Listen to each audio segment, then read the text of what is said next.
বিসমিল্লাহির রহমানির রহিম। সুপ্রিয় দর্শক, আমরা আজকে চলে আসছি ছোট ভাই আয়দার ধান লাগাইছে দেখাতে আপনাদের। কি ধান লাগাইছে আয়দার? রূপসী বাংলা মোটা না? কাটা করতে কি 2 মন হবে? এর ভিতরে হইলো না? আর ডাঙ্গা জমিতে রুলিতে কম হবে, তাই তো? খোলার সময় গেছে নেই, দেরি আছে। কি ওষুধ স্প্রে করা আসছে? হ্যাঁ, ও সুপ্রিয় দর্শক, ছোট ভাই হায়দার এবছর ঘেরের ভিতরে হাইব্রিড ধান লাগাইছে মোটা। তো মাশাল্লাহ স্প্রে করতেছে পোকার আক্রমণ এবং ইঁদুরির আক্রমণ থেকে রক্ষা পাওয়ার জন্য। আসলে ইঁদুরি ধান কাটে দিচ্ছে অনেকগুলো। ইঁদুরির যন্ত্রণায় সবাই মানে সব কৃষক ভারী একটা সমস্যার ভিতরে আছে।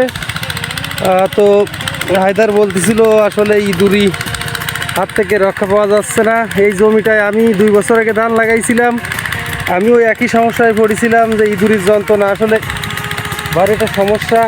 আর ওদের তো নাঙ্গল জঙ্গল নাই, অর্থাৎ প্রচুর পরিমাণে ধান কাটে দেয়।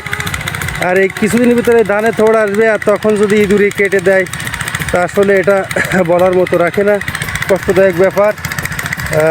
তো এই ঘেরের ভিতরে এই হাইব্রিড ধানগুলো ইনশাল্লাহ 2 মন পলটা হয়। আর এই একই ধান যদি আপনি ডাঙ্গা জমিতে রোপণ করেন তাহলে আপনার হচ্ছে 1.5 মন পলটা, তার থেকে কমও হয়। আর প্রচুর তেল খরচ হয়, ডিজেল এবং কারেন্ট বিল যেটাই বলেন, যদি মোটর চালান কারেন্ট বিল দিতে হয় প্রচুর, আর ডিজেলের দাম প্রচুর। ইনশাল্লাহ ওই দিক থেকে ঘেরের ভিতরে পানির খরচটা কম হয়, আগাছা কম হয় এবং ঘেরে মাটির উর্বর ক্ষমতা প্রচুর পরিমাণে, যেহেতু এই ঘেরে সাদা মাছের চাষ করা হয়, অর্থাৎ মাটি থাকে প্রচুর উর্বর ক্ষমতা। ধান লাগালেই সারের পরিমাণ কম লাগে, শুধু গাছটা শক্ত করার জন্য যে সার দরকার সেটা দিলেই হয়ে যায়, আর অন্যান্য কম লাগে।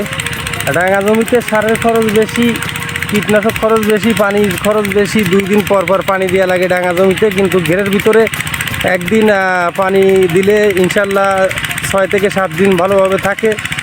ওই দিক বিবেচনা করে ঘেরের ভিতরে ফলনও ভালো হয় ধানের, এবং ওষুধ কীটনাশক সার কম লাগে। তবে ইঁদুরের যন্ত্রণায় আসলে সব কৃষক আগামাথা কেটে দিচ্ছে না। সুপ্রিয় দর্শক, এই জায়গাটা দেখাচ্ছিল, আসলে ভিতরে যায় তো দেখানি সম্ভব না, আগামাথা ধান কাটিয়ে দিয়েছে ইঁদুরের আর কি যন্ত্রণায় কৃষকরা অতিষ্ঠ।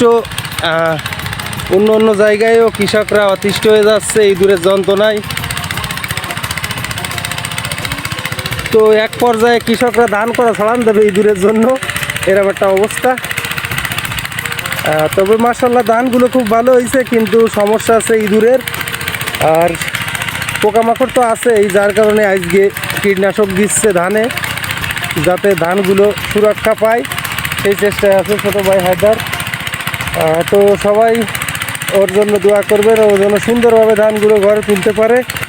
তো সুপ্রিয় দর্শক, আমাদের কৃষিভিত্তিক চ্যানেলে নিয়মিত আমরা কন্টেন্ট আপলোড করে থাকি, ধান চাষ, মাছ চাষ, গাভী চাষ, মুরগি চাষ এবং তরকারি সবজি যা আছে সবগুলো চাষের ভিডিও আমরা কন্টেন্ট আকারে তৈরি করে আপনাদের দিয়ে থাকি।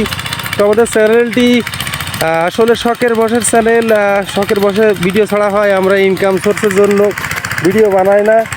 আমরা যেসব কাজের সঙ্গে গ্রামে জড়িত, বিশেষ করে মুরগি খামার, গরুর খামার আর কি, কৃষিকাজ, ধান চাষ, মাছ চাষ, ভেন্ডি চাষ, লাউ চাষ, করলা চাষ, এক কথায় এভরিথিং কৃষিকাজ যত আছে এবং খামার ভিত্তিক কাজগুলো আছে, আমরা সেগুলো নিয়মিত আপলোড করে থাকি শখের বসে। আর এই সব কাজের সঙ্গে আমরা কম বেশি জড়িত, এজন্য ভালো লাগে, স্মৃতি হিসেবে রেখে দিচ্ছি চ্যানেলে। তো সবাই ভিডিওটি ভালো লাগে লাইক কমেন্ট শেয়ার করে সঙ্গে থাকবেন, চ্যানেলটি সাবস্ক্রাইব করবেন। আশা করি পরবর্তী ভিডিওর কথা হবে ইনশাল্লাহ। সবাই ভালো থাকুন, আল্লাহ হাফেজ।